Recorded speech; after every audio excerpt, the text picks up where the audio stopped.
Texas A&M University-San Antonio hosts a chamber music concert featuring musical guests from Texas Lutheran University.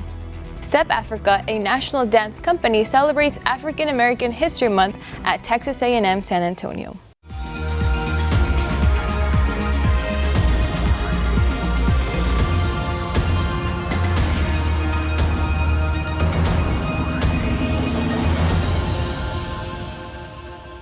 Hello and welcome to Enlace. I'm Betsy Calderon and thank you for joining us this week. We bring you the latest news from campus. Musical guest Texas Lutheran University performed a live concert this past Sunday at Texas A&M San Antonio. Vivian tells us more. Currently, I am here at Texas A&M University-San Antonio, where a chamber music concert is being held and hosted by Dr. Silva, who has invited guests from Texas Lutheran to perform along with her. Let's check it out. Longtime San Antonio Symphony member Mark Ackerman was one of few musical guests who performed at last week's chamber music concert at Texas A&M San Antonio. Ackerman opened the show with an oboe piece from The Little Rose of the Field by Franz Schubert. I made this program up and I call it Melodies and Variations because two of the pieces consisted of a melody that a composer had written, Franz Schubert in this case, and then some of the pieces that were played after those melodies were those melodies in different disguises, I will say. Along with Ackerman, musical guests included music faculty from Texas Lutheran University, such as Eric Sue, who has played the violin since he was 6. I love playing Schubert, and the Trout is one of his greatest chamber pieces. It wasn't easy putting it together in 3 rehearsals, but we pulled it off, and I'm happy. Coordinator and lecturer of music Martha Sable organized the event as a way to bring music to life on campus. Since I got here in 2016, I've been trying very hard to bring some more musical opportunities to the campus because we don't have a formal music program here, but there are a lot of people that are interested. So the goal is to put those opportunities out there for the campus community.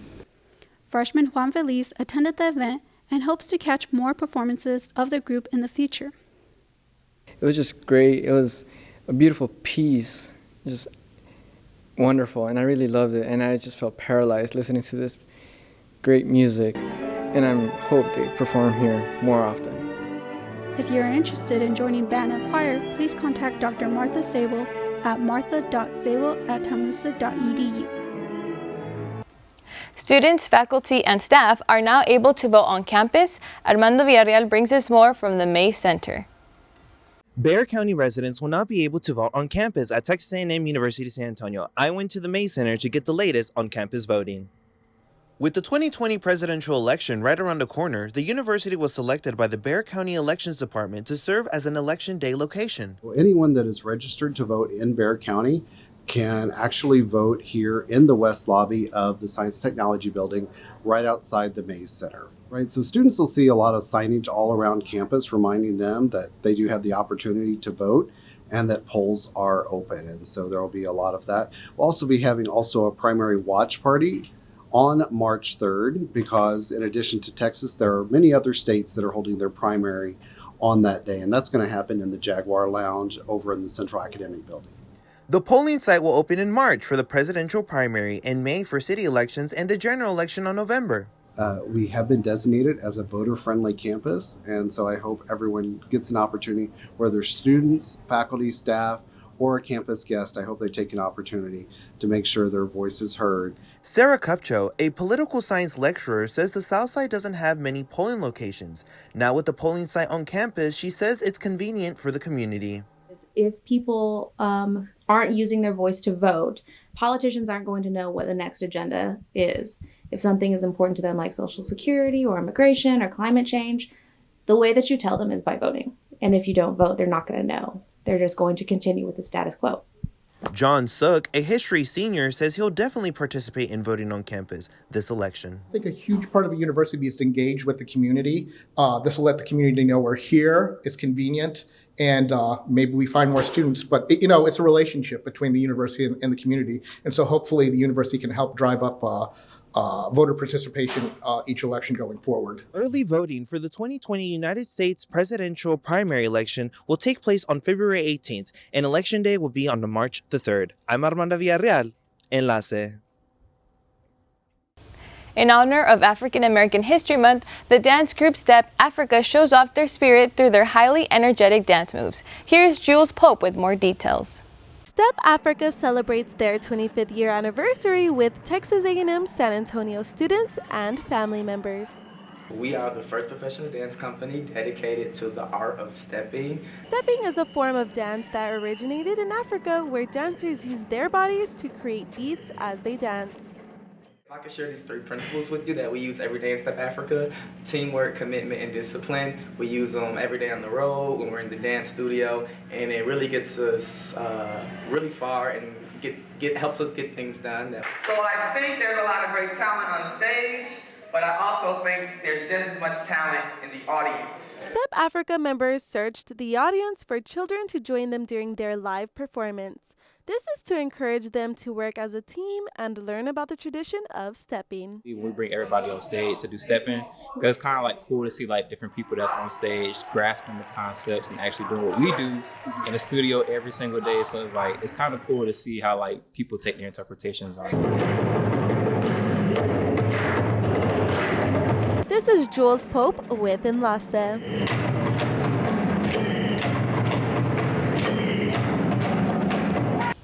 Thank you, Jewelz. And now we go to Oziel Treviño, who is currently on campus with a special report. Oziel, what do you have for us? Thank you, Betsy. Well, today's actually the first Friday Jaguar Loteria night, where many of our fellow Jaguars are inside the Esperanza Hall playing a Loteria game, but with a twist. We're going to go inside to find out what this twist is all about.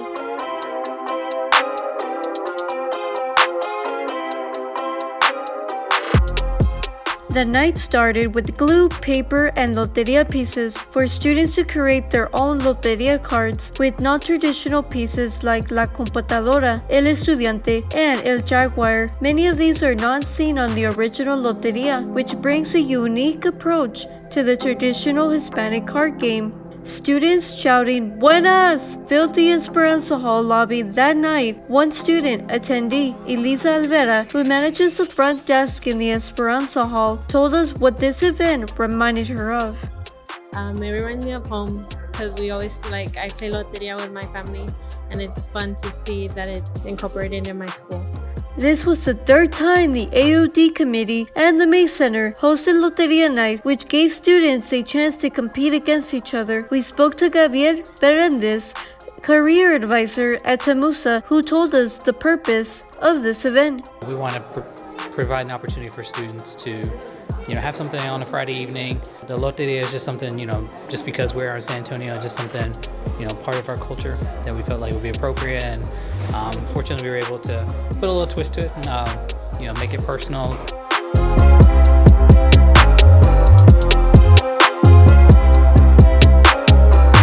This unique event happens every so often on First Friday. To learn more, go to jacksing.tamusa.edu for more information on Jaguar Loteria Night. Like always, I'm Oziel Treviño, Enlace.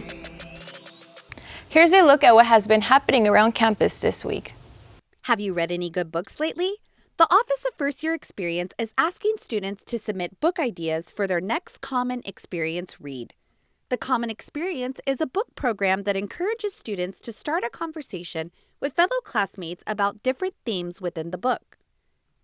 This year's edition is called Piecing Me Together by Renee Watson. The Common Experience book is about a girl who's in a shattered kind of world, and she's not sure how to place herself in that world because she feels so left out. But there's so many students on campus who also feel left out and can also relate to her. And there's times where I can relate to her too. This program was implemented in 2016 along the first freshman class. Students are given the book during the new student orientation and participate in peer discussions during JAG tracks. If you have any suggestions, you can fill out a form on JagSync for your chance to have your favorite book featured next year. Stick with us to find out which museum in San Antonio is remembering the late Tejano singer Selena.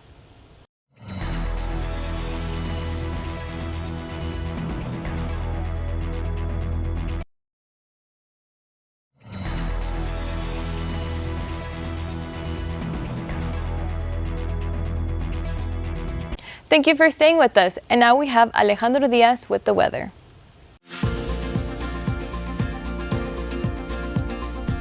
Hola Betsy, así es, un saludo para ti y para todas las personas que están al otro lado de la pantalla.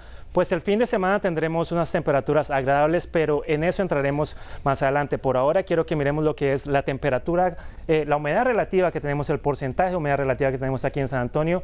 Como podrán ver, aquí tenemos 42% en San Antonio, que es muy cerca de lo que es el porcentaje de ambiente agradable, que es entre un 50 y un 60%. Ahora, entrando en lo que es la temperatura actual, vemos que estamos aquí en San Antonio en 59%, San Marcos 54% y Fredericksburg 52%, pero esta noche, eso sí, va a ser un poco más de frío. Vamos a estar entre los 40 grados, así que tomen las precauciones adecuadas, tengan un abrigo a la mano, porque de seguro lo irá a necesitar. Ahora, cuando entramos a lo que es este fin de semana en la costa, ya que es el día de San Valentín, si piensa tomar un viaje romántico con su pareja y piensa ir a la costa, pues aquí le tengo el estado del tiempo. En la Isla del Padre, Corpus Christi y Galveston, pues va a ser un ambiente agradable entre los 60 y los 70 grados, pero precaución para el sábado, porque lo más probable es que tenga una lluvia. Ya entrando en lo que será el pronóstico extendido, podemos ver que mañana viernes será el día más frío, con una temperatura que llega a los 30 grados, muy cerca de lo que es el punto de congelación. Y ya más adelante en la semana, atención al martes, miércoles y jueves, porque tendremos un 40% de probabilidad de lluvia. Así que tome las precauciones adecuadas, maneje con cuidado y tenga siempre una sombrilla a la mano. No siendo más, me despido. Regreso contigo, Betsy. Thank you, Alejandro. Siempre Selena, the McNay Museum has recently opened a new exhibit in memory of 25 years since the passing of singer Selena Quintanilla Perez. Here is Jessica Lann with an inside look from the McNay. Known as the Queen of Tejano music, Selena made a huge impact in her short-lived career. She was only 23 when she died in 1995, but her legacy lives on and is currently being celebrated 25 years after her death at the McNay Museum. Exhibit curator Kate Carey tells us what inspired the exhibit. This exhibition is really celebrating Selena's life, her vitality, her exuberance, and her beauty, and the timelessness of that. And when we began to think about 90s fashion icons and our San Antonio community, Selena was one that really struck a chord.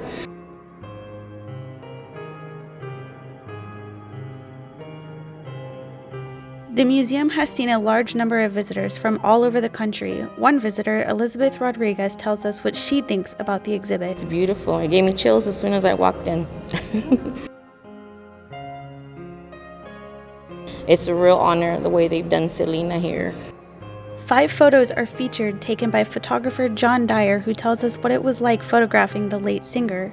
She was already a seasoned, accomplished performer, which meant she knew how to project to an audience and knew how to project to a camera. A life spirit, a lovely, young, energetic, talented, unaffected woman, beautiful, talented, that taken from us way too early. Between the time I photographed her at the Majestic and when that issue came out, she had been killed. The exhibit will continue to stay open through July 5th, so make sure to stop by and help celebrate Selena forever. With Enlace, this is Jessica Lann. Texas A&M San Antonio partnered with 7 Bexar County school districts.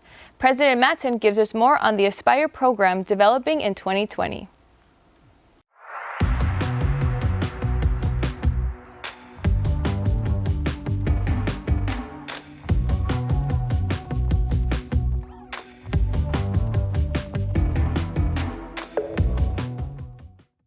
Mesquite trees, wild hogs, and untamed land surrounding the university will soon be a thing of the past. I sat down with President Matson to get the insight of campus development.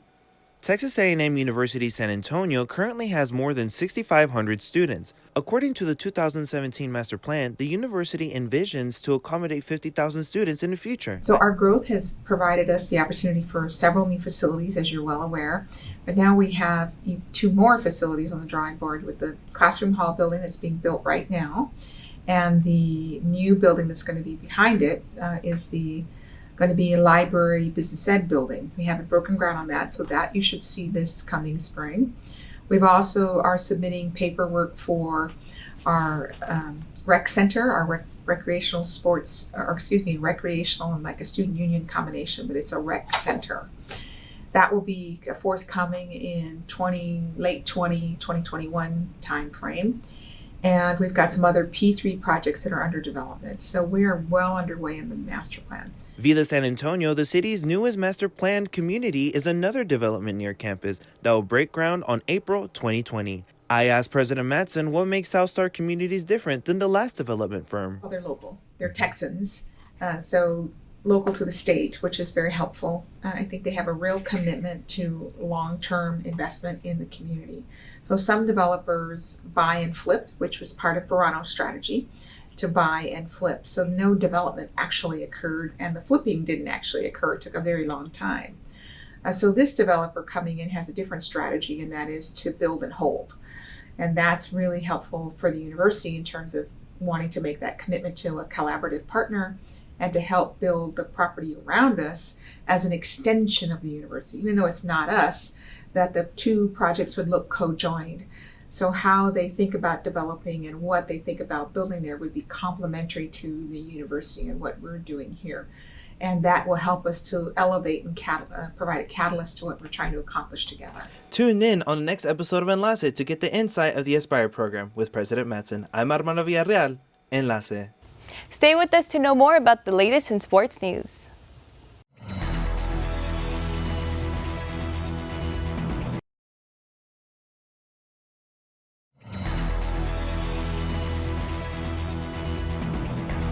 Thank you for staying with us. Nancy Davies met with Bryn Rouse, a local champion for type 1 diabetes awareness. This is Nancy for Enlace. I am here today talking with Bryn Rouse, and we are going to discuss her situation that happened to her family with type 1 diabetes. Bryn, thank you so much for coming. This Absolutely. is really an important topic, and we'd like to shed more light on this. Absolutely, yes. Happy to talk about it for sure. Fantastic. So tell us about your story, what your journey was with your family. Yeah, so our son was 8 years old and a normal 8-year-old boy, super active, and just a steady decline in how he was feeling. And the main thing was extreme fatigue. I'm talking going to bed, when he got home, sleeping through the night, going to school the next day, getting right back in bed. Symptoms mimicked mono or the flu. And so when we were talking to our doctor via text through that weekend, that's kind of what he was suggesting as well. Okay. And so we didn't go in until Monday, which he said, you're good through the weekend. If he's still feeling horrible on Monday, let's bring him in. And so Monday morning, showed up at the doctor's office and tested for strep, tested for mono, obviously both negative, and thank God he decided to do a blood sugar check, and it registered at 799. And at that moment is when he knew immediately that he was a type 1 diabetic. And you're awesome. bringing awareness to San Antonio. Absolutely, and yes. That's what we're excited about. So yes, thank you so much for spending this time with me today. Yeah, 100%. Wonderful. Thank you so much. Yeah, Bryn. thank you. Back to you.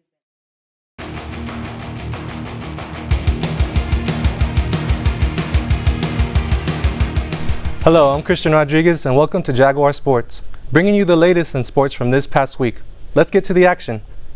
The San Antonio Spurs headed into All-Star break with a well-needed 114-106 win over the Oklahoma City Thunder. LaMarcus Aldridge and DeJounte Murray led the way in scoring. Aldridge had 25 points and 14 rebounds, while Murray had 25 points as the Spurs come back from the 5-game losing streak. Patty Mills dropped 20 points as fellow reserve Derek White finished off with 17. The Spurs played without leading scorer DeMar DeRozan, who was sidelined with back spasms and cramps. The Spurs will next face the Utah Jazz after the All-Star break on Friday, February 21st at 8 p.m. in Utah. The new XFL kicked off this past weekend with the attempt to bring more professional football to the U.S. The league features different rules compared to NFL. The game doesn't open up with traditional coin toss, and other changes like a 1, 2, and 3-point conversion replacing extra points. The Dallas Renegades' debut wasn't the result they wanted, suffering a 15-9 loss against the St. Louis Battlehawks. The Renegades went 1 for 10 on 3rd down and 1 for 2 on 4th down. It led to field goals instead of touchdowns. The Renegades next faced the Los Angeles Wildcats at noon on Sunday, February 16th in Los Angeles. The Texas A&M University-San Antonio men's soccer club faced off against Incarnate Word University this past weekend, winning the match by a score of 6-2. Well, that's a wrap. Thank you for watching, and we'll see you next week for more Jaguar Sports. From dancing to technology, here is a look at what's happening in the San Antonio community.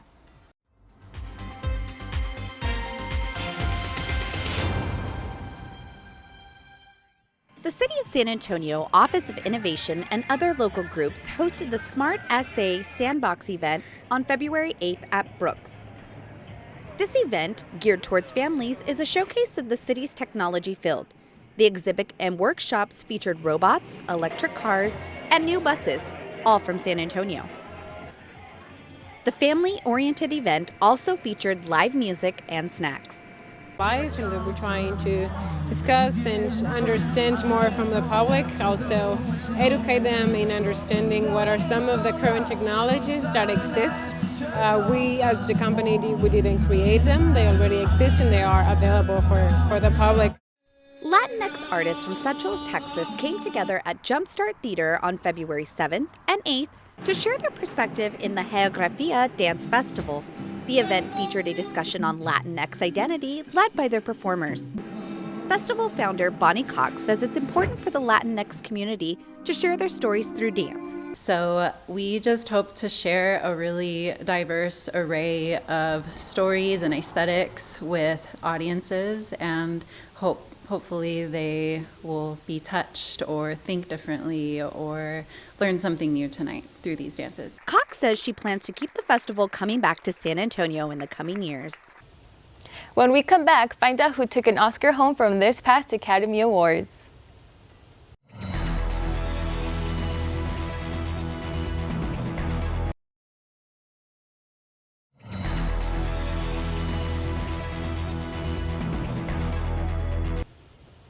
Thank you for staying with us.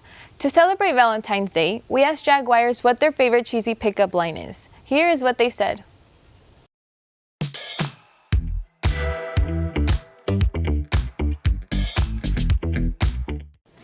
So my uncle has this pickup line that he uses a lot, and it goes, he asks the girl, "Are you from Tennessee?"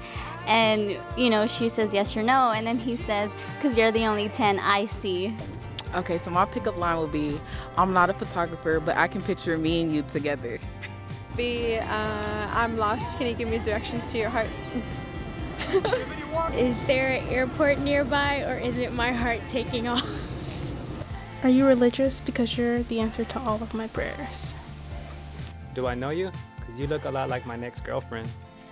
Are you from Germany? Because I really want to be German. That's my line. That's a good line. And now, David Rojas gives us the list of winners from this past Oscar ceremony in A la Carta.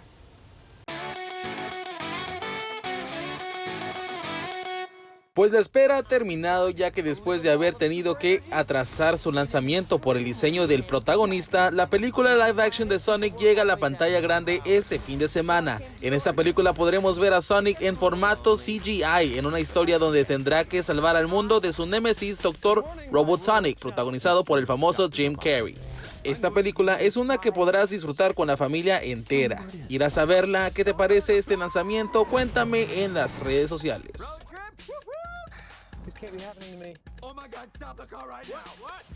Otra película que se estrena este fin de semana es la de The Photograph, una película protagonizada por el actorazo Lakeith Stanfield y la actriz Issa Rae. Cuenta la historia de May, hija de una famosa fotógrafa quien perdió la vida después de un accidente. May, por el dolor y la tristeza de la muerte de su madre, se involucra en la investigación del pasado de su madre. Entre esta investigación surge un romance entre ella y un periodista. Una película diseñada para poder disfrutar este fin de semana de San Valentín con tu pareja y seres queridos.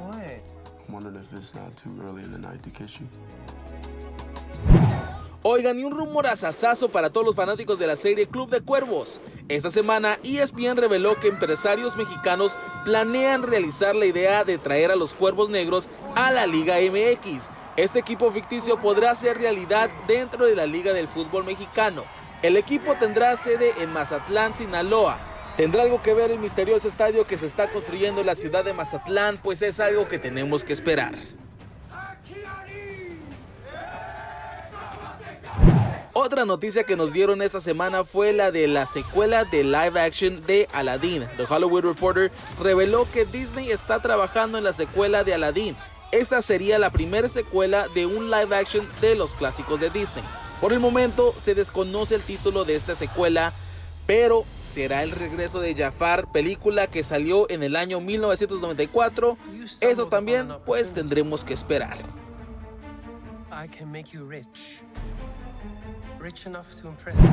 Y este domingo se llevó a cabo la entrega de los premios Oscar. Las películas más sobresalientes fueron la de 1917 y Parasite. 1917 se llevó 3 premios, entre ellos mejores efectos visuales y mejor cinematografía. La película que se llevó la noche fue la del director coreano Bong Joon-ho, que se llevó 4 premios de 6 nominaciones, entre ellos mejor película internacional y mejor película del año. Esta fue la primera vez que una película de otro lenguaje fuera del inglés se lleva el galardón a mejor película. Cuéntame qué opinas de estas noticias y los estrenos de este fin de semana en las redes sociales.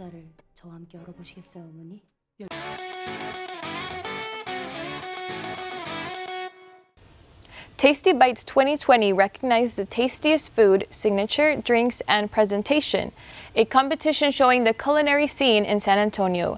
Armando Villarreal was there.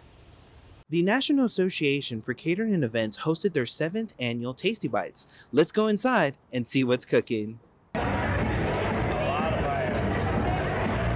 Tasty Bites 2020 showcased various foods, including paella, shrimp paisano, and boozy banana pudding ice cream on February 11th. NACE, the Alamo chapter, a national organization for caterers, event planners, and professionals, hosted the event to bring San Antonio culinary scene in one place. That people that have participated in it, they come back year after year because it is a lot of fun. It's a lot of good exposure. I mean, imagine if you're an event planner and you can come out and sample 10 different catering companies in one night, featuring their best of the best. The event was composed of caterers and bartenders competing for the tastiest hors d'oeuvres, desserts, signature drink, and best presentation. Attendees voted on their phones for their favorite food and drinks throughout the event. So this is our 7th annual event, and we have over 200 people here today. We are working with local members of our organization, and they are event professionals, rental companies, and catering companies and hotels. Garrett Stevens, a chef from the County Line Barbecue, says smoked meats is their passion and that he's proud they won tastiest hors d'oeuvres and runner-up for best presentation. We couldn't be more pleased. I mean, everyone loved our food, and we put a lot of time and effort and a little heart and soul into the presentation and what it looked like and the food, and it was well received, and we couldn't be more pleased. We're over the moon. In addition, the Culinary Institute of America students awarded the best in each category for the Future Chefs of America Award. The event also highlighted Alpha Home, an addiction treatment center for charitable donations. The next Tasty Bites will be in February 2021. I'm Armando Villarreal, Enlace.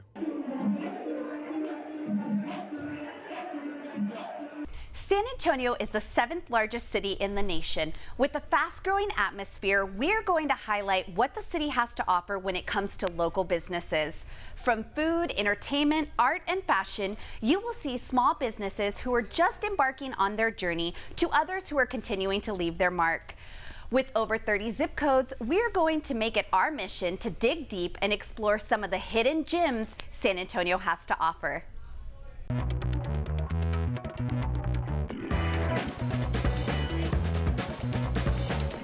Hey y'all, Amanda here with the first edition of Locate It Local. We're here at PB&J with Tay, and I can almost guarantee that you have never seen anything like this in San Antonio. Let's take a look. PB&J with Tay is located on the north central side of San Antonio of McCullough Avenue. The shop is owned and operated by San Antonio native Jeremiah Burns. The atmosphere is homey and a feel of Grandma's kitchen. From the mason jars to the corral plates, it won't take long for you to feel right at home. and stay true to it being a nostalgic treat that reminds you of grandma's kitchen, of the glass of milk, and brings you back with a smile. Burns gave us the exclusive to try the double-decker excellent PB&J sandwich just added to the menu. Burns says that his PB&J concept has evolved over time. Once it opened, it turned in from a peanut butter and jelly to Texas toast, crunchy bacon. Now we have that excellent that you just featured. Burns left us with a message regarding being a small business owner and what he feels it takes to be successful. You can't do this without family, with support, like you said, with the small businesses. But man, every day when you're going through this, you wake up and you're kind of reaching, like, where do I go? What's the next step? How do I build? The excellent PB&J passed our expectations. For Enlace, Amanda Barela. And thank you for joining us. We'll see you next week.